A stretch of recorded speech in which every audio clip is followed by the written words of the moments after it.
उत्तराखंड के मुख्यमंत्री पुष्कर सिंह धामी की तारीफ पूर्व मुख्यमंत्री हरीश रावत ने एक बार फिर से की है।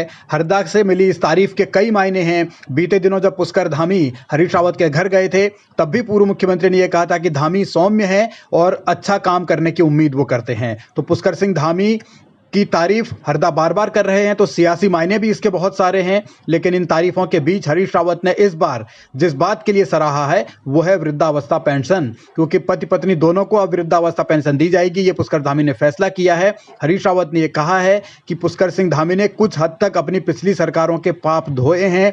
जो पूर्व मुख्यमंत्री यानी पुष्कर सिंह धामी से पहले के थे बीजेपी के, उनके पाप धोए हैं, क्योंकि कांग्रेस सरकार में ये पेंशन दी जाती थी पति पत्नी दोनों को जो 60 साल से ऊपर हो जाते थे, लेकिन त्रिवेंद्र रावत तीरथ रावत सरकार ने उसे बंद किया और उसके बाद अब पुष्कर धामी ने इस पेंशन को लागू किया है। लेकिन हरीश रावत ने यह भी कहा है कि अगर आप पूरी तरीके से पाप धोना चाहते हैं तो जिस दिन से ऐसी पात्र महिलाओं की पेंशन बंद हुई है उसी तारीख से उसे दोबारा दिया जाए, एरियर भी दिया जाए। अगर ऐसा करते हैं तो आपको न सिर्फ धन्यवाद दूंगा बल्कि फूलों की माला भी पहनाऊंगा।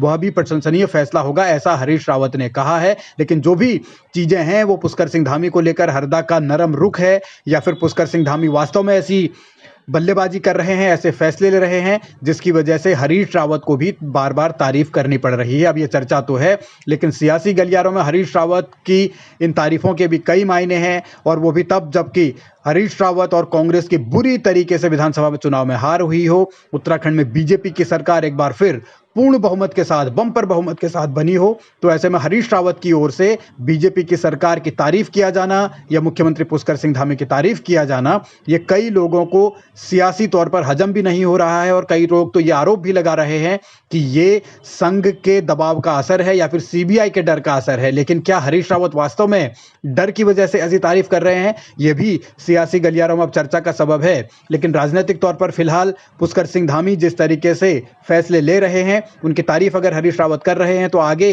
क्या पुष्कर धामी वही मोमेंटो बना के रखेंगे? बड़ा पहलू है। अब वो 4 धाम यात्रा की तैयारियों में भी जुटे। जिस प्रकार से 2 वर्ष तक लगातार कोविड महामारी रही है और कोविड महामारी के आप सामान्य हो जाने के कारण से इस प्रकार से होटलों में अन्य और यात्रियों का जो अनुमान है, श्रद्धालुओं का जो अनुमान है, वो अपेक्षा से कहीं ज़्यादा आ रहा है। और उसको लेकर क्योंकि देश विदेश से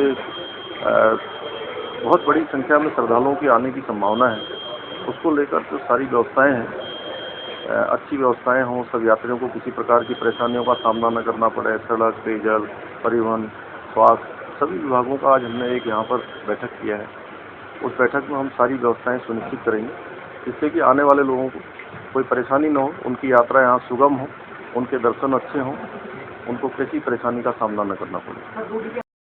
धामी विधानसभा का चुनाव खुद हार गए थे, लेकिन उनकी पार्टी जीती थी, इसीलिए बीजेपी ने उन पर भरोसा जताया, एक बार फिर उन्हें मुख्यमंत्री बनाया है। उन्हें उपचुनाव भी लड़ना है, लेकिन उससे पहले वो जिस तरीके के फैसले ले रहे हैं और फैसलों की अगर विपक्ष का सबसे बड़ा नेता भी तारीफ करे तो ये एक सियासी संदेश तो है ही, साथ में धामी का कद भी बढ़ रहा है। अब ये देखना होगा कि आगे ये मोमेंटम कितना बरकरार रहता है।